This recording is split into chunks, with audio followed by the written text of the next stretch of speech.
She died alone in the alien desert until a human touched her soul. The red desert of Velmora stretched far in every direction, with nothing but sand, wind, and silence filling the empty land. The sun above was pale and weak, but the heat on the surface burned everything that stayed too long, and beneath one of the many high dunes, a small body lay still, half covered in sand. Her skin cracked her lips. Dry, her breathing gone. She was an alien, not from Velmora, not from Earth, just a girl with silver blue skin, long hair that once flowed like water, now tangled and dusty, and her name was Lyra. Lyra had not come to Velmora by choice. Her ship had been hit during a war. She never wanted to fight. She was only a medic, only there to help the wounded. But her own people, her commanders, thought her weak because she refused to leave injured civilians behind. They abandoned her. Her escape pod drifted for days before crashing into Velmora. And now she was dying. No water, no food, no help, and no hope. Her eyes had closed 2 days ago. Her heartbeat had slowed. Her body had given up. But inside her mind, small memories still flickered like broken lights. She remembered the voices of children crying during the war. She remembered trying to cover them with her body when the blasts came. She remembered the sky as she fell toward this desert planet. And then she remembered nothing else, just the pain, the silence, the feeling of being forgotten by her own kind. And now she lay in the sand like trash, as if her life meant nothing, as if her kindness had been her biggest mistake. Far above Velmora, a human ship flew slowly through the upper sky. It was small and old, but it worked, and inside was Mark, a salvage pilot from Earth. He had been sent to search the outer systems for old tech and crashed ships, and Velmora was just one more rock on the map.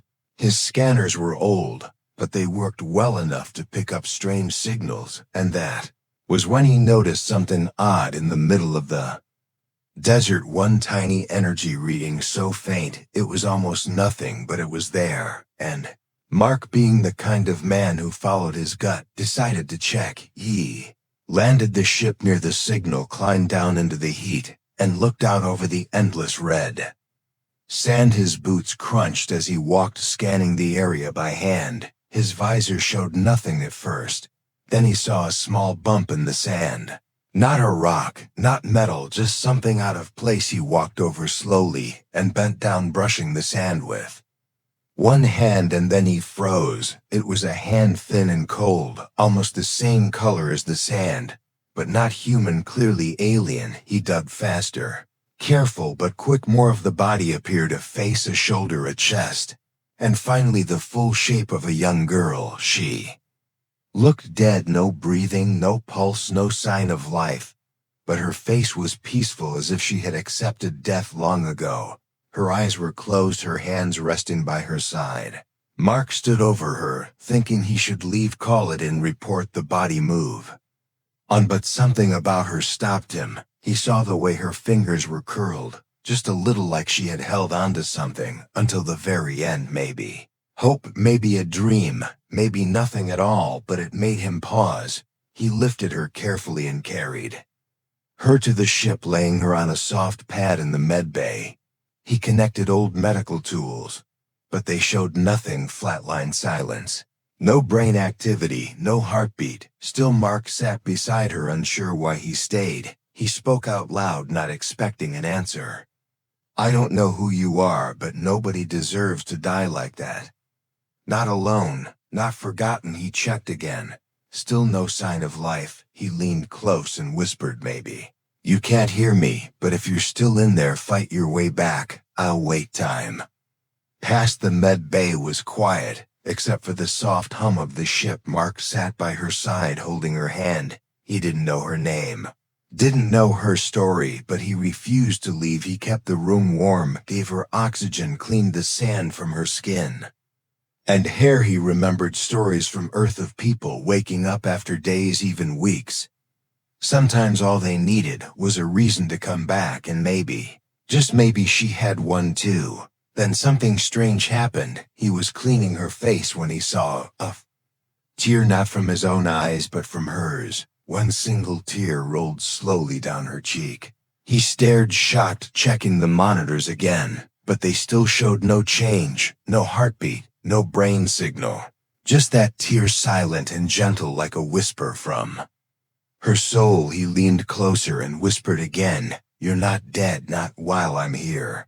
I don't care what planet you're from, you matter." Mark stayed awake through the night, watching her breathing, still gone, heart still quiet.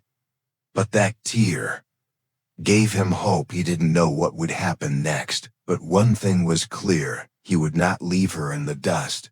He had found her buried, broken, forgotten, but not lost, not anymore. And somewhere deep inside the silent world of her mind, Lyra felt something warm, like a voice calling her from far away, a voice full of kindness, a voice that said she was not alone. She died alone in the alien desert until a human touched her soul. Mark had never seen a tear like that before, not from someone who showed no signs of life.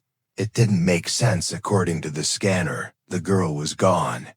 But that tear had moved down her cheek, slow and real, and full of something that Mark couldn't explain, and that one tear changed everything. He stopped thinking like a scout or a salvager, and started thinking like a man who had just found someone worth saving, even if the rest of the galaxy thought she was already lost. He ran the scan again, same result, flatline, no heartbeat, no brainwaves. Still, Mark didn't give up. He touched her wrist, gently rubbed it, trying to warm her cold skin. He turned up the medbay heat, gave her a light blanket, connected a small nutrient patch to her arm just in case, and every few minutes he whispered something to her, soft words, simple words, sometimes stories, sometimes songs, sometimes just silence with his hand in hers. And he didn't know why, but it felt right. He named her in his mind Lyra. He didn't know her real name, but it sounded right for her. The way she looked, fragile but strong even in sleep, like someone who had seen pain, but still held something pure inside. He told her about Earth, about the oceans and trees, and the cities full of light. He told her about music, about the way humans laugh even when things go wrong. He told her about himself, that he grew up near the mountains, that he liked old books and quiet nights, and that sometimes he felt alone out here in space, like the stars were too silent and the metal halls too cold. Mark didn't sleep. He stayed beside her, wiped the sweat from her forehead. When it came, made sure the machines were clean and working, and after many hours, he saw it. Her hand twitched, not much, but enough to make him jump. Her fingers moved just once, like she was reaching for something, or maybe someone. He leaned close and spoke again. "Come back, you're not alone anymore. Come back and tell me who you are. Tell me what happened. Tell me anything, just don't give up now." The ship drifted slowly above the desert, heat rising from the red sand, and the medbay lights flickered as the old power cells drained. But Mark didn't care. He would stay until he had nothing left to give, even if command called, even if fuel ran low. This was more important than salvage, more important than orders. This was life, and he would not turn away from it. Hours passed, then her eyes opened, not wide, not fast.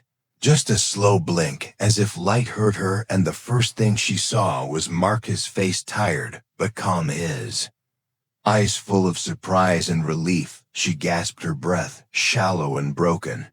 She tried to sit up, but her body failed, and she collapsed back onto the pad. Mark raised his hands, showing he meant no harm. His voice was gentle and clear. "You're safe. Now don't try to move, just breathe. You're safe." She looked around, her face pale, her lips cracked, her throat too dry for words, but her eyes stayed on him, not with fear, but confusion, like she was trying to understand why he was there, why he had helped her. She raised one hand, slow and weak, touching his jacket, then let it fall. Her head turned toward the sound of the medical machine still humming beside her. Mark brought her water, slowly, carefully, helping her drink just a little. She coughed, then swallowed. Her first words were soft and hard to hear. But he caught them. Why did you save me? He paused, thinking about the question for a moment. Then said, because someone had to. She didn't speak again, just stared at the ceiling, her eyes blinking. Slow and tired, Mark stayed beside her, talking when she seemed awake, sitting in silence when she slept or drifted out again. He told her his name. She repeated it softly, Mark, her voice strange around the sound, like it was the first time she had spoken a human name when she slept. Mark checked the ship systems. They were still holding barely. Oxygen was fine, water low, but enough. He rationed his own food, giving her the better parts. Not because he had to, but because it felt right. And when she opened her eyes again, she asked, what planet is this? And he answered, Velmora. She looked away as if the name hurt her, as if it was a wound, not a place. Her memories came in pieces. Dreams that felt like screams, faces that vanished in smoke, fire fallen from the sky, then cold, then silent. She told him how her people had left her, that she was only a medic, not a fighter, that she stayed behind to help the young and the hurt when the command ordered retreat, and for that they called her a traitor and left her behind. Her voice shook, but her face stayed hard, as if crying was not allowed. Not anymore. Mark listened without interrupting. He didn't try to tell her it would be okay. He just sat with her, held her hand when her voice cracked, and gave her time to breathe. And she noticed that he never looked at her with fear or hate, not like others, not like soldiers or commanders. He looked at her like she was someone real, someone alive, someone worth saving. When the ship shook slightly from the heat currents, she flinched and grabbed his arm. Her strength had returned enough to hold him for a second. Her hand trembling, he placed his other hand over hers and whispered, you're safe. It's only the wind outside. No one's coming for you, not to hurt you, not to take you. You're with me now, and I don't leave people behind. Lyra stared at him, her eyes full of something heavy, not fear, not pain, but something deeper, something like wonder. She didn't know human. She had only heard of them, distant and strange, yet this one had found her buried in sand and chosen to stay. Not for a reward, not for gain, just because he believed no one should die alone. And as she drifted back to sleep, her hands still in his, a thought formed in her mind, slow and quiet. Maybe she was not broken. Maybe she was not worthless. Maybe the universe still had something left for her, something waiting just beyond the silence. She died alone in the alien desert until a human touched her soul. Lyra sat in the corner of the ship's quiet room, her knees pulled to her chest, her eyes fixed on the small window that showed only stars floating in endless blackness. Her body was healing, but her heart still felt lost. She could breathe now. She could speak and walk slowly, but inside her chest there was a heavy silence that never lifted. Mark brought her warm food each day, but she ate little. He talked often, but she spoke rarely. He played soft music from earth sounds, of rivers, wind, and children laughing, and sometimes when the music played, her eyes filled with tears, though she never let them fall. He never asked her to talk. He never pushed her to smile, but he stayed, and that meant more than any words. She thought of the desert, often the red sand, the sky without clouds, the silence that wrapped around her like a grave. She had been ready to die, ready to vanish, without a name, without memory. But he had pulled her back from that place, not just her body, but her soul. And now she did not know who she was anymore. Not a soldier, not a medic, not a daughter of the world that had left her behind. One evening, she sat beside Mark in the control room, her body wrapped in a soft blanket, her hands shaking from the cold inside, not the ship's air, but something deeper, a cold that came from the part of her heart that had stopped working long ago. She looked at the screens showing the stars and the slow path of the ship, and then she asked softly, do you think the stars remember us when we are gone? Mark turned to her, his face gentle, his eyes calm. Maybe not the stars, he said, but someone will. Someone always does. He paused, then added, I'll remember you, and if I remember you, then you're not gone. Not really, she looked down, her fingers curling into the blanket. I was dead in that sand, I felt it. I saw nothing, I heard nothing, just silence forever. But then your voice came, and it pulled me back. I don't understand how or why. Mark leaned back in his chair, looking at the ceiling above, where soft lights glowed. I don't understand it either, he said. I believe in moments. Sometimes something happens, and we don't know the reason. Maybe I was supposed to find you. Maybe you were supposed to live. Maybe we're both here because the universe didn't want to lose something beautiful. Lyra looked at him, and for the first time, she smiled, not fully, not wide, just a small curve that came and went like a breeze.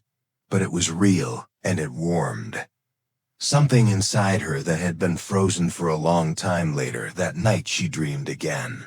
The same dream that had haunted her since the war, fire falling from the sky, voices screaming, her own voice shouting orders to run, to hide, to stay alive.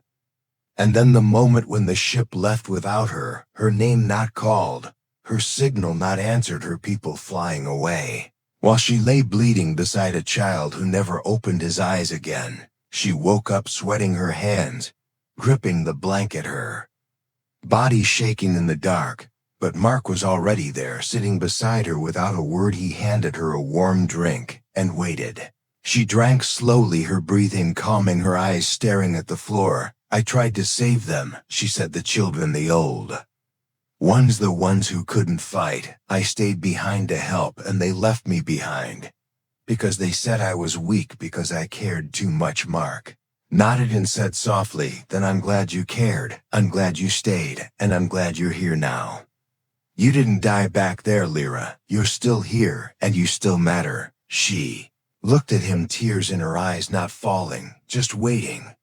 And then she whispered, I don't know who I am now. You re the one who survived. He said, you're the one who fought with kindness. That's who you are, and that's enough. Next day, they worked together, cleaning the ship, fixing small things, checking supplies. It was slow work, but it gave Lyra something to do, something to focus on. And when she laughed once at a tool that broke in Mark's hand, he froze, not because of the tool, but because of the sound. It was the first time he had heard her laugh, and it was soft and strange and full of life. That night she asked him to tell her more about Earth. He showed her pictures of trees, green and tall, rivers wide and clear, people walking in cities with lights everywhere. She touched the screen like she wanted to step into it, and then asked, is there a place for someone like me there? Mark looked at her with no doubt in his voice. Yes. There is not just a place, there's a future. You don't have to be what they said you were. You can be what you choose now. And for the first time, Lyra believed it. Maybe she did have a future, not the one she had planned, not the one her people had taken from her, but a new one, something different, something hers. The stars outside kept moving, the ship kept flying, and two souls, one human, one alien, shared silence, not as strangers, but as something more, not lovers, not friends, not yet, but something deeper, something that began in pain and was now wrapped in hope. And deep inside Lyra's heart, a small light began to grow, no longer flickering, no longer lost, a light born from the moment when a human touched her soul and reminded her that she was not alone. She died alone in the alien desert until a human touched her soul. The next morning, the stars outside were softer, and the air inside the ship felt warmer, even though the systems were the same. It was Lyra who had changed. Her steps were still slow, and her body still healing, but her eyes no longer looked hollow. They now searched for meaning, and her voice, when she spoke, had strength hidden deep inside. She sat beside Mark at the table, watching him fix a small broken wire while soft earth music played in the background. She asked him how long it would take to reach Earth. He answered, 2 more jumps, maybe 3, depending on fuel and the ship's age. And she nodded, thinking quietly for a while her fingers moved along the edge of her cup, tracing invisible lines. Then, without warning, she spoke again, her voice calm but heavy. "Do you want to know what really happened before the crash?" Mark looked up from his work and said, "Only if you want to tell." Mesh leaned back, her eyes staring at the ceiling, as if trying to pull the memory from somewhere far away. "I was not just a medic," she said. "I was also the daughter of a high officer. My father was part of the War Council. He believed in order, in power, in the survival of the strong. When I chose to serve in the field, instead of staying protected, he called me foolish. He said compassion was weakness." Mark listened, not interrupting, just watching her face as she spoke. "During the final days of the war, my unit was sent to a ruined city to clean up the wounded. We found more than we expected: civilians hiding in basements, children crying in the rubble. I broke orders and took them in, gave them water, tried to help them live. But the command didn't want survivors. They called them waste of resources. They told me to leave them behind." She paused, her voice tightening. "But I didn't leave them. I refused to move, so they called me a traitor. They shot down my escape pod while I tried to lift off with the last group of injured. I watched my own people fire on me, as if I was an enemy, and I fell into the desert. I thought maybe I deserved it. Maybe I was wrong to care." Mark's hands had stopped working, his eyes fixed on her.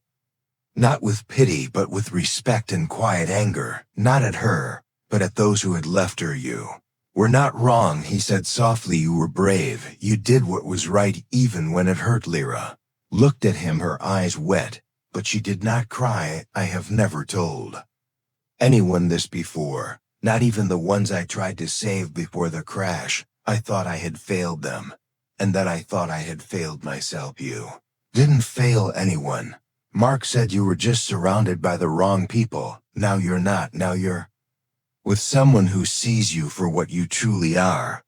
"And what is that?" she asked, her voice barely a whisper. "Someone strong, someone kind, someone who didn't give up even when the world did." Ship moved gently through space, the stars sliding past like dreams, and the silence between them was no longer empty. It was full of meaning. Later that day, Lyra asked if she could help with the ship. Mark smiled and gave her simple tasks. She cleaned panels, fixed loose wires, and even helped restart a failing sensor. And when the system beeped in success, she laughed, a real laugh, soft and light, but full of life. And Mark laughed too, not because it was funny, but because hearing her laugh felt like sunlight after a long cold night. That evening they sat together near the ship's front window, looking at a nearby planet glowing green. Not Earth, but a sign that life existed out here. And Lyra said, "I always thought humans were dangerous, strange, full of pride and hunger." "Some are," Mark said, "but not all. Just like any species. You are not what I expected," she said. "And I don't think I am what I used to be either." Looked at her and said, "That's not a bad thing. Sometimes pain changes us. Sometimes it gives us a new start." She nodded, and for a long time they watched the planet spin slowly under the stars. No words, just quiet understanding between two people who had found something rare in the darkness. Next morning, the ship received a signal, a soft repeating code from Earth Command asking for location and status. Mark replied, confirming the ship's route and passenger. Then he looked at Lyra and asked, "Are you ready to go to Earth?" She hesitated, then said, "I'm not sure what I'll be there. I'm not human, not even part of my own people anymore." "Be Lyra," he said, "the one who lived, the one who helped, the one who survived. And if they can't see that, then they don't deserve to know." She smiled at him, and that smile was different from before. It was stronger and full of something close to peace. Mark showed her more about Earth, old videos of nature, music, dances, cities full of light, and people full of noise. She watched with wonder, her heart opening a little more each time, and she asked questions about everything. Why do they dance in circles? Why do children throw leaves in the air? Why do people cry at weddings? And Mark answered every question with care and humor and truth. One Night, she told him. I think I'm afraid I'll never belong anywhere. You already do, he said. Right here beside me you belong. And for the first time since the crash, since the war, since the desert, she believed it. Lyra was no longer just the girl who died in the sand. She was now the one who rose from it, the one who found her voice again.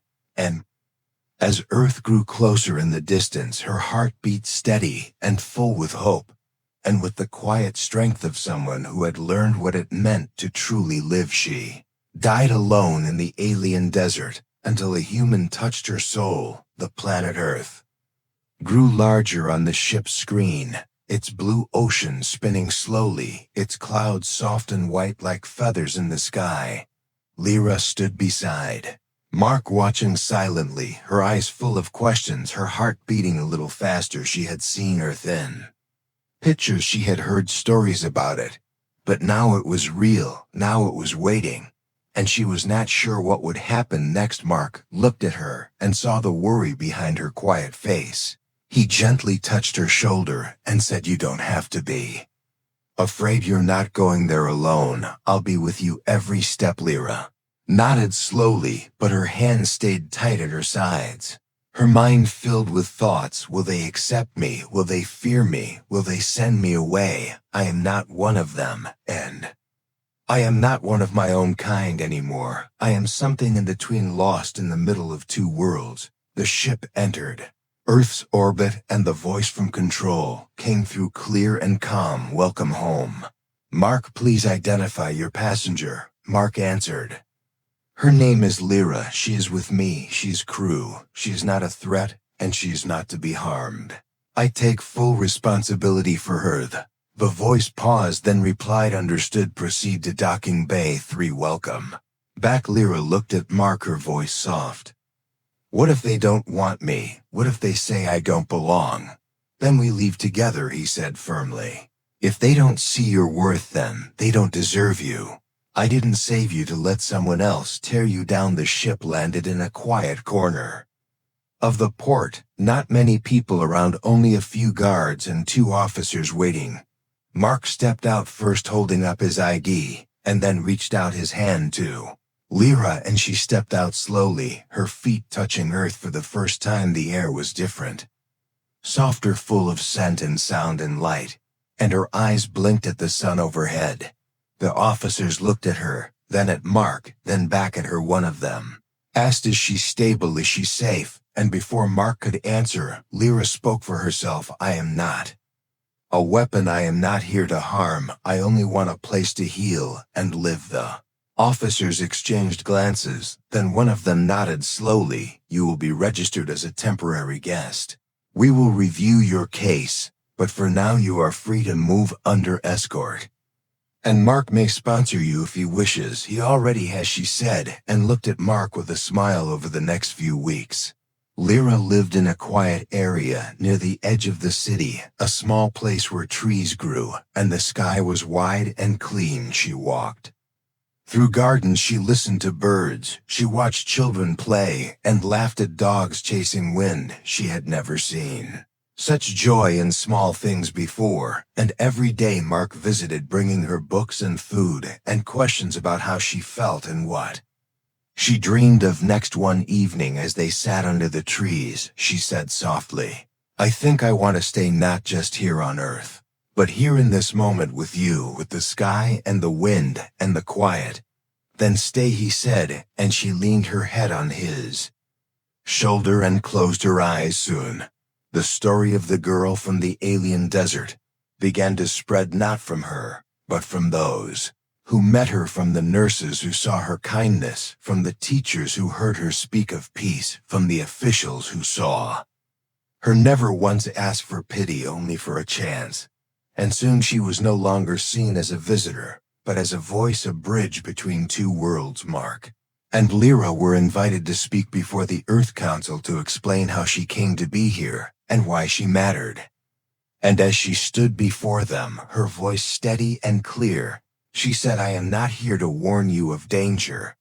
I am here to show you what hope can do." One voice, one hand, one human reached through the dust and brought me back. not because he had to, but because he chose to, and that choice changed my life. The room was silent, then filled with quiet.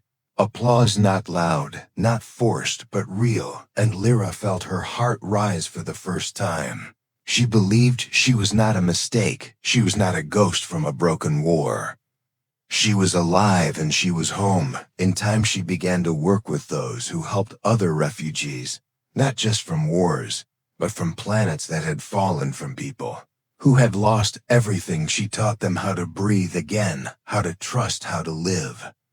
And when they asked her how she had survived, she always answered the same way: a human found me and told me I was not alone. Mark stayed by her side, not as a hero, not as her savior, but as her friend, as the one who believed in her when no one else did. And together they built something new, not a mission, not a job, but a quiet life full of meaning. And one morning, as the sun rose and the trees whispered in the wind, Lyra stood outside their small home, looked at the sky, and whispered to herself, "I was buried in silence, but now I speak. I was forgotten in the sand, but now I am remembered. I was dying, but now I live, because someone touched my soul and showed me the way back." And she smiled, not because the pain was gone, but because the pain had led her to something true.